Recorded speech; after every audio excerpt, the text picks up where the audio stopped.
அன்பு நெஞ்சங்களே, இறைவன் நமக்கு தந்த புதிய நாளிலே இறைவனுக்கு நன்றி கூறி இறைவார்த்தையால் நம் வாழ்வை பயனுள்ளதாக மாற்றுவோம்.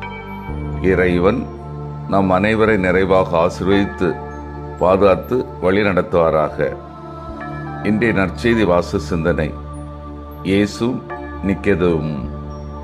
யோவான் நற்செய்தி நூல் பிரிவு 3 இறை சொற்றொடர்கள் 1 முதல் 8 முடிய. இதன் விளக்கம் அறிவோம். இரவில் வருதல். இச்சொற்றொடருக்கு 3 பொருட்கள் கொடுக்கலாம்.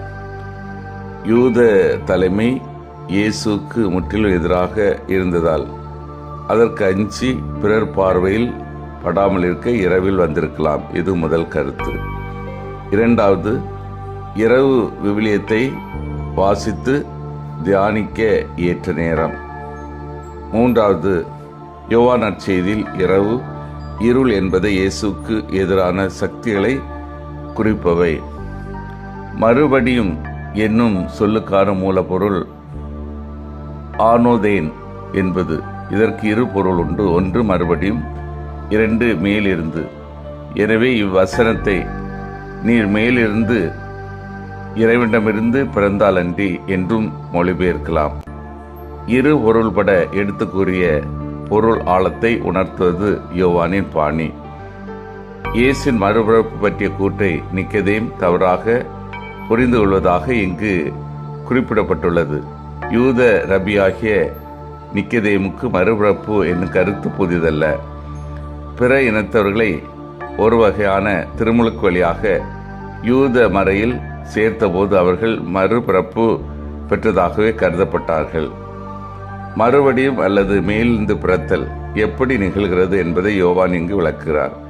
இது சாதாரண மனித பிறப்பு அல்ல என்பதை விளக்கி விட்டு மேலிருந்து, அதாவது இறைவனிடமிருந்து பிறப்பது பற்றி இங்கு விளக்குகிறார். மேலிருந்து பிறத்தல் என்பது தண்ணீர்னாலும் ஆவியினாலும் பிறத்தல். ஆவியினால் என்பது இறை ஆற்றலை குறிக்கும்.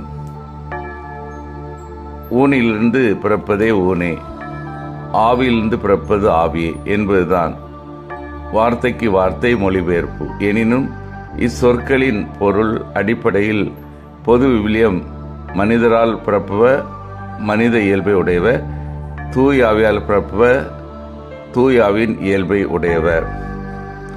இங்கு காற்று என்னும் சொல்லுக்கான எபிரேய மூல சொல்லும் கிரேக்க மூல சொல்லும் ஆவி என்னும் பொருளையும் கொண்டுள்ளன. ஆனால் காற்று என்னும் தமிழ் சொல்லுக்கு ஆவி என்னும் பொருள் இல்லை. எனவே மூல மொழி சொற்களின் 2 பொருளையும் தமிழில் ஒரே சொல்லால் வெளிக்கொணர இயலாது. அன்றாட அனுபவத்திலிருந்து ஆழமான ஒரு உண்மையை யோவான் இங்கு குறிப்பிடுகிறார். காற்றை யாரும் பார்க்க முடியாது, ஆனால் அதை உணர முடியும். தூயாவின் கனிகளை அன்பு, மகிழ்ச்சி, அமைதி, பொறுமை, பரிவு, நன்னயம், நம்பிக்கை, கனிவு, தன்னடக்கம் நம்மில் தாங்கியுள்ளோர் தான் ஆவியால் உந்தப்பட்டு செயல்படும் மனிதர்கள். அன்பார்ந்தவர்களே, இயேசு தன்னை ஏழை எளிய மக்களோடு ஐக்கியப்படுத்தி கொண்டவர். அவருடைய தொடர்பு பொதுவாக இந்த சமுதாயம் ஒதுக்கி தள்ளியவர்களோடு தான் இருந்தது. ஆனால் இன்றைய நற்செய்தியில் உயர்குலத்தை சேர்ந்த ஒரு மனிதரோடு இயேசுவின் நெருக்கத்தை பற்றி பார்க்கிறோம்.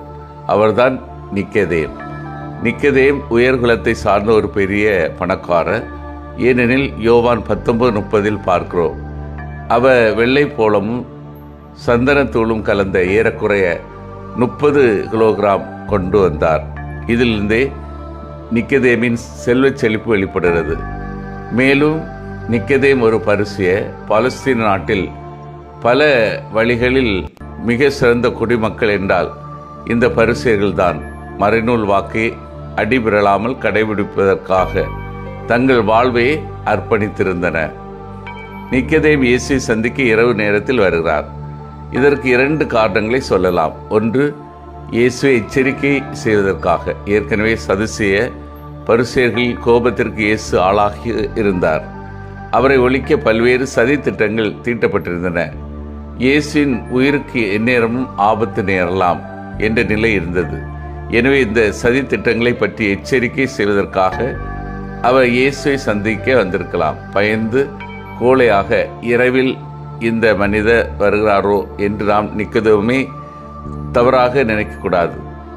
அவருடைய நிலையில் இயேசு சந்திக்க வந்ததே மிகப்பெரிய சவாலான பணிதான். இரண்டாவது, இயேசுடன் சட்டம் பயில்வதற்காக. இயேசு மிகப்பெரிய அறிவாளி என்பதை அனைவரும் ஏற்றிருந்தனர். பொதுவாக எந்தவித இடையூறும் இல்லாமல் சட்டம் பயில ஏற்ற நேரம் இரவு நேரம் தான் என்பது யூத குருக்கள் மத்தியில் இருந்த பொதுவான கருத்தாகும். பகல் முழுவதும் இயேசு மக்கள் பணி செய்வதிலும் போதிப்பதிலும் தன்னுடைய நேரத்தை செலவிட்டதால் இயேசுவை தனிப்பட்ட முறையில் சந்திப்பதற்கும் கற்றுக்கொள்வதற்கும் இரவு நேரம்தான் சிறந்தது என்பதால் நிக்கதேம் இரவில் இயேசுவை சந்திக்கிறார். நிக்கதேமின் வாழ்வு நமக்கு கற்றுத்தருவது நிறைவை தருகிறவர் கடவுள் என்பதுதான். நிக்கதேமுக்கு பதவி இருந்தது, பணம் இருந்தது, அதிகாரம் இருந்தது. ஆனால் ஏதோ ஒரு குறை இருந்தது.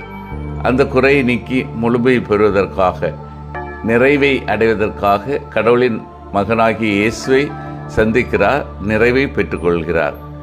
கடவுளை தேடுவோருக்கு எந்த நன்மையும் குறைவுபடாது என்று திருப்பாடல் சொல்கிறது. நம்முடைய வாழ்வு நிறைவு பெற கடவுளை நாட வேண்டும். கடவுளோடு இணைந்த வாழ்வுதான் நிறைவான வாழ்வு, முழுமையான வாழ்வு. அத்தகைய வாழ்வு இறைவனை மன்றாடுவோம், சிந்தித்து தியானித்து செயல்படுவோம். நான் இரவு நேரத்தை சரியாக பயன்படுத்துகின்றேனா? பிறரோடு பயனுள்ள உரையாடலை ஒவ்வொரு நாளும் வளர்த்து கொள்கின்றேனா? இறைவனை நாள்தோறும் தேடி கண்டுகொள்கின்றேனா? மன்றாடுவோமாக. வல்லமை மிக்க இறைவா, நாங்கள் அனைவரும் இரவு நேரத்தை சரியாக பயன்படுத்தவும், பிறரோடு பயனுள்ள உரையாடலை வளர்த்து கொள்ளவும், உம்மை நாள்தோறும் தேடி கண்டுகொள்ளவும் வரம் தாரும். ஆமீன்.